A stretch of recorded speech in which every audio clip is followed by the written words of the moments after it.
All right. Thank you, Suzanne, and thank you, Nancy, for thinking of me. There's really nothing better if someone thinks of nature and they think of my name. That means that makes me happy and something's working. And what a great spot for it. I was up here earlier and I was looking around, and I think that you can see trees or at least grass from every table. So this is the next best thing to actually being outside for this conversation. I'm thrilled to have the opportunity to talk with you about why I think spending time outside can improve our health and well-being and maybe even our bottom lines as business owners. But would it be okay if I read a poem first? Okay. Great. So you can follow along in the program if you'd like. It's in about the middle. You'll see my picture at the top of the page. Or you can choose to close your eyes and just take in the imagery. So this is a poem called Wild Geese by Mary Oliver. You do not have to be good. You do not have to walk on your knees for 100 miles through the desert repenting. You only have to let the soft animal of your body love what it loves. Tell me about despair, yours, and I will tell you mine. Meanwhile, the world goes on.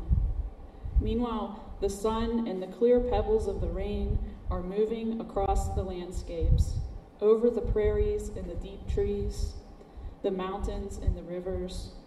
Meanwhile, the wild geese, high in the clean blue air, are headed home again. Whoever you are, no matter how lonely, the world offers itself to your imagination, calls to you like the wild geese, harsh and exciting, over and over, announcing your place in the family of things. So this is one of my favorite poems, and if you're wondering why am I reading a poem at a business meeting, I promise to tie it in by the time that we wrap up. But for now, as we consider nature as a contributor to well-being, I think we have to start with a shared understanding of wellness. What does it mean to be well? And instead of me telling you right away, I'm going to ask you to take a minute to answer that question with the person next to you.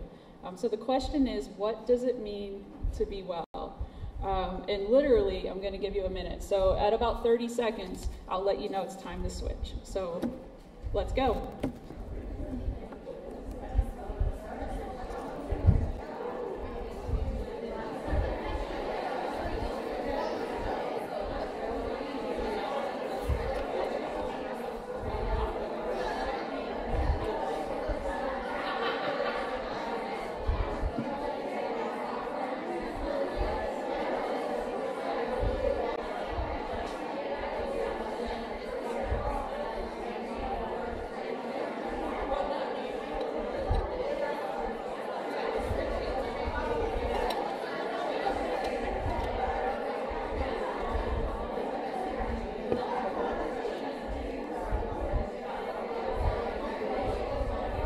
Okay, time to switch if you haven't switched yet.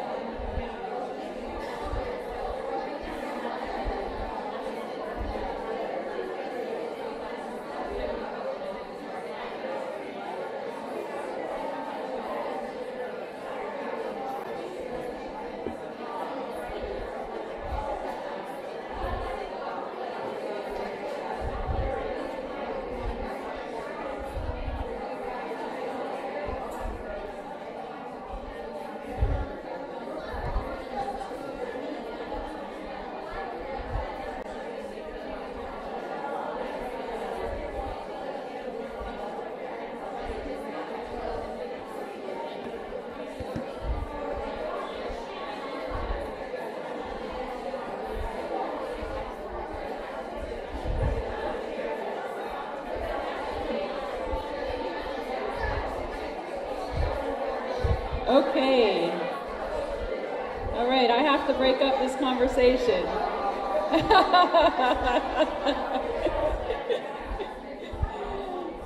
Okay, everybody. Thank you. Thanks for such a lively 1 minute discussion. I actually gave you about 2. I don't know if it felt like it or not. But what does it mean to be well? What did you hear?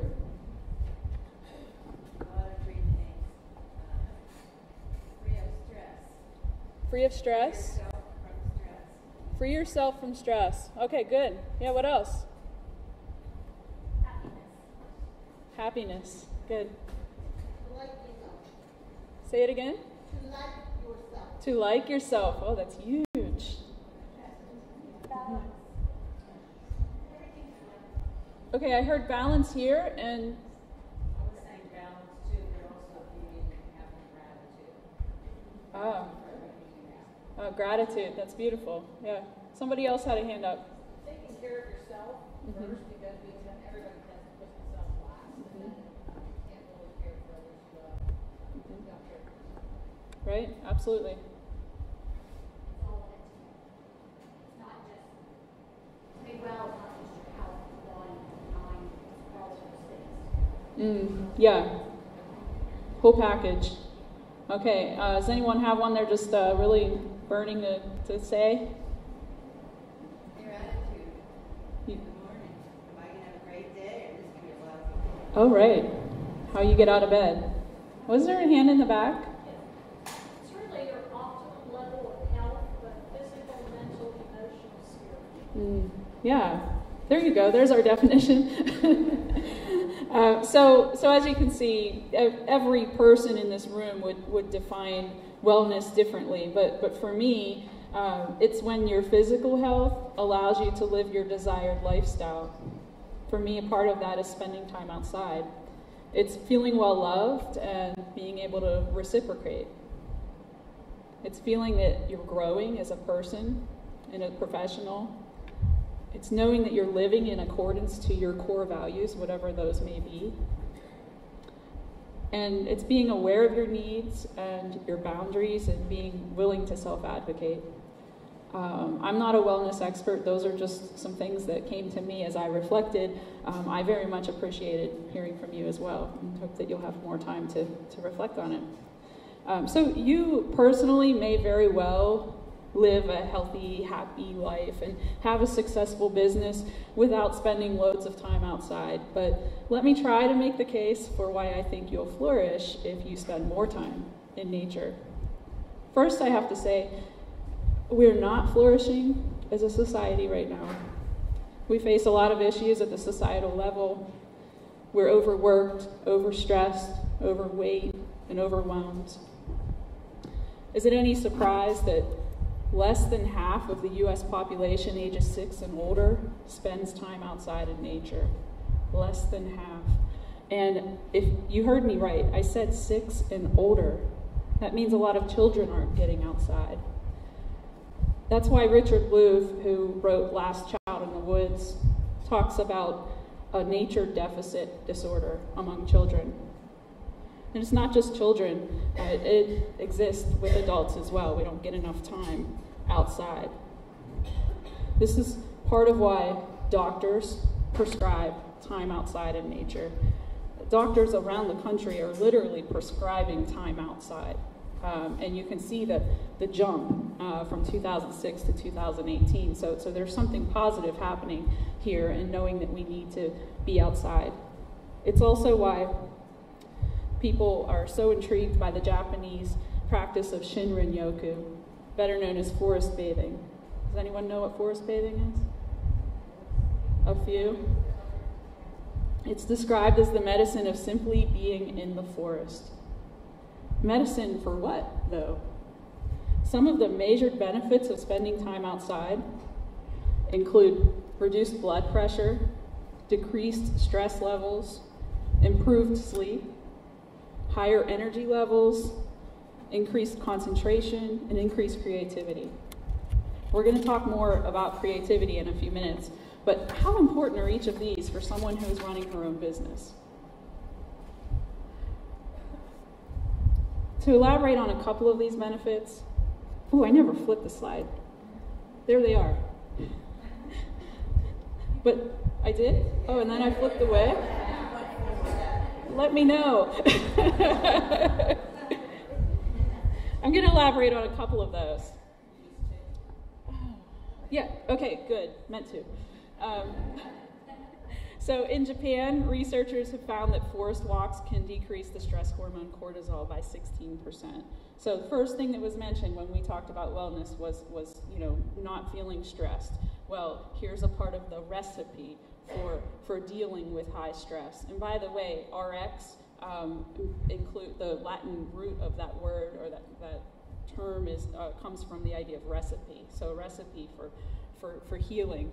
And the National Geographic has reported that being outside in nature can increase creativity by up to 50%. So there's a huge benefit. And it gets even better in terms of creativity. There was a study by Stanford University that found that walking increases creativity by an average of 60%. So what the researchers did was they tested the creativity of individuals that sat in a room versus those that went outside for a walk or walked inside. So they were testing all three scenarios. And I'm guessing it's not going to be a surprise to you that those that were walking, whenever they were finished with their walking and they took a test, and it was a creativity test, they showed to be 60% more creative. Yeah. So what I probably shouldn't want you to know is those that walked indoors also were equally creative. So bottom line is move instead of sit when you're in. Even if it's a white room with no decorations, it does help. But as I showed you, in the last slide, there are a lot of other reasons that nature is beneficial. So there are other reasons to get out there. So I wanted to know, did any of you see a New York Times article a few weeks ago about how much time we need to spend outside in nature in order to reap some of the benefits that I shared? Anyone see that? Okay. So an English study followed participants from 2014 to 2016 and found that those who spent at least 120 minutes a week in nature experienced tangible health and wellness benefits. So 120 minutes a week. Not only do we know the benefits of being outside, which I think we've known for a while and there's tons of research about it, now we know how much time we need to be out there. I believe in the power of nature and the potential of people. That's why with Cycle Forward, so much of my work, so much of what I do is nature-based. I describe my company as offering nature-based consulting and coaching. I create experiences that allow people to deepen connections to each other and to nature as they're out there. What this looks like in application is a What's Your Spark session offered for WBN last year. How many of you were there for that session? Learning how to build fire, and also you were becoming a stronger team as you did it and building confidence in a new skill. I offered it again for REI last summer, which was really cool to take it from WBN to REI. Another thing that I do, I offer women's nature retreats. My retreats get people outside and allow them to slow down and to connect with each other. And it's typically women. I sometimes offer to all genders, but it's typically women who take me up on the offer. And next week, I'll be offering Gremlins in the Woods, which is a workshop and a full moon hike in Frick Park. And we're going to be taking a look at our own gremlins. If you don't know the term gremlin, that's just another term for your own inner critic. That voice in your head that tells you you are not enough, you are too this, you can't try that. So we're going to take a look at that next week. And I actually have a discount code for you on your tables. So a part of the reason that I enjoy getting people outside is that it awes them. I read last week that a sense of awe, the kind that we experience when participating in outdoor activities, plays a role in well-being and life satisfaction. And this sense of awe or wonder need not be epic. I've been awed by the sight of a tiny baby praying mantis and a sunset viewed from my back porch, just as I have felt the wonder in standing and looking at the Grand Canyon. You might not think of yourself as being outdoorsy, but you can see, or can you see, the value of simply being outside in a state of mindful appreciation? Yeah, I see a lot of heads nodding. I took just 5 minutes earlier and walked this path. This is a great park. And, in 5 minutes I saw robins and rabbits, coneflowers, daisies, blackberries, bumblebees. I saw a lot of nature in just 5 minutes, and it changed my state of mind. Let me show you a bit about some women whose lives have been enhanced by being outside. By the way, before I do that, this is just like what some of the magazine covers are looking like now. I mean, the news is out. Nature is good for you. We know it. We inherently know it. And now the research is telling us that. The the newspapers are telling us that. It's really great. It makes my job easier. So as for the women who are getting outside, this is a magazine article about a group of Afghan women who were the first in their country to attempt to climb their nation's highest peak. So if you can just stop for a moment and imagine in a society like Afghanistan, the impact of feeling strong and learning a new skill and literally climbing a mountain, how that would change a woman's life. Closer to home, this is my friend Carrie. She biked 5,700 miles around the country a couple of years ago. She came to a WBN chapter meeting while she was visiting, and she interviewed an inspiring woman while she was out and about the country, and then she went home and she created this Women Who Dare podcast. So that gave her a livelihood and a purpose, and a chance to connect with other women. This is Stacy. Stacy lives in the Laurel Highlands, and she biked a fraction of what Carrie biked. She did 150 miles on the Great Allegheny Passage, and she went alone, and she addressed a lot of her fears about biking alone and camping alone, and she described that trip, which was solo, as I said, as socking it to the fear culture. This is Penny. Penny lives in Cannonsburg, and she came on a group kayaking trip a few years ago and didn't, own a kayak or anything. All of the equipment was supplied. She loved it so much that she went home, and then she went to a Dick's store and she bought her own pink kayak. And then the next year she came back with her kayak and she floated with us. And then we finished the trip by teaching people how to do stand-up paddleboarding. And you can see just by the smile on Penny's face what that was doing for her in that moment, in terms of self-discovery and confidence. You can just see it on her face. And the last person is my friend Pam. Pam's a fellow coach, and I organize coaches' walks, and she always comes on them. And she said to me the last time, she said, "Amy, you are my connection to nature." And while I feel honored that she feels that, and that I've been able to be a bridge to nature for her, my hope is that she will build her own connection to nature, and that will happen over time. So something else that I believe about nature is that it's a space that is conducive to being authentic and vulnerable. We may be taking physical risk or stretching our own personal comfort zones by being outside. We may be in a position where we're made vulnerable because we rely on those we're with for help and for encouragement.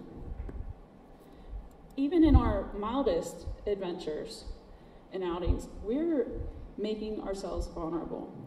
I offer 4-season personal coaching held outside on trails. That's a part of what I do. That means walking with clients in all conditions. So what that looks like is we sweat together in the summertime and blow our noses and get hat hair in the winter. We run out of breath walking up hills, and it feels kind of embarrassing whenever you're walking up a hill and can't finish your sentence. And more significantly, we open ourselves to each other in a space that's bigger than us.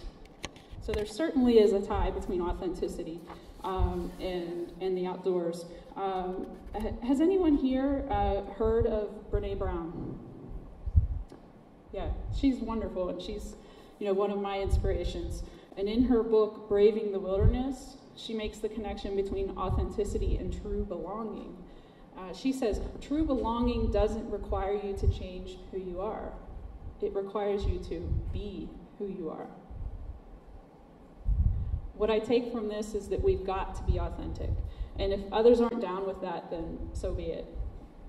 It doesn't surprise me one bit, by the way, that she uses the wilderness as a metaphor for the bravery it takes to simply be oneself. And this brings me back to Mary Oliver's Wild Geese. Let's take another look at her lines as we wrap up. She tells us, you do not have to be good. You do not have to walk on your knees for 100 miles through the desert repenting. I think this is important for us to remember as business owners. Of course, we all want to be successful, but to be well also includes allowing for balance and boundaries, imperfection, and gentleness exercised toward oneself. We are good at being gentle with others. How good are we at being gentle with ourselves? Oliver also writes, tell me about despair, yours, and I will tell you mine. Those of you who are selling a product or a service know that the traditional sales approach doesn't work as well as building relationships does. Show of hands, do you agree with that statement? Just like Brene Brown, Oliver is telling us that we need to be real with one another, and we need to make ourselves vulnerable in order to build and nurture meaningful relationships. Of course, I'm not telling you to reveal all in the world of business, in the course of doing your business, but I'm sure that you will know, when and what to share and how deep to go when it comes to your business relationships. At the end of the day, though, people trust people who they find to be authentic and want to know and be in business relationship with those people. And finally, Oliver ends with, whoever you are, no matter how lonely, the world offers itself to your imagination, calls to you like the wild geese, harsh and exciting, over and over, announcing your place in the family of things. She acknowledges what is perhaps a universal loneliness. The phrase, the world offers itself to your imagination, brings to mind for me the stats that I shared around creativity, that we're 60% more creative when walking and 50% more creative just by being outside. The natural world is a really spectacular space to discover and foster your creativity. And if you are in business, do you need to be creative? But where Oliver is really going here is reminding us that we belong to the world and we belong to nature. Sure, it can be harsh and exciting, but this is a part of it, and we are a part of it. Whether for you being outside means sitting on a park bench, walking around the block, or going on epic adventures, we belong to nature. So sometimes people tell me that they don't have time to get outside, going back to that 120 minutes a week. I'm guessing some of you thought, where am I going to find that time? But if you break it down by the day, or if you break it down by a few trips around the block each day, you might just find it. But those people tell me they can't afford to take the time. But I hope that you'll agree with me that we can't afford not to. Thank you.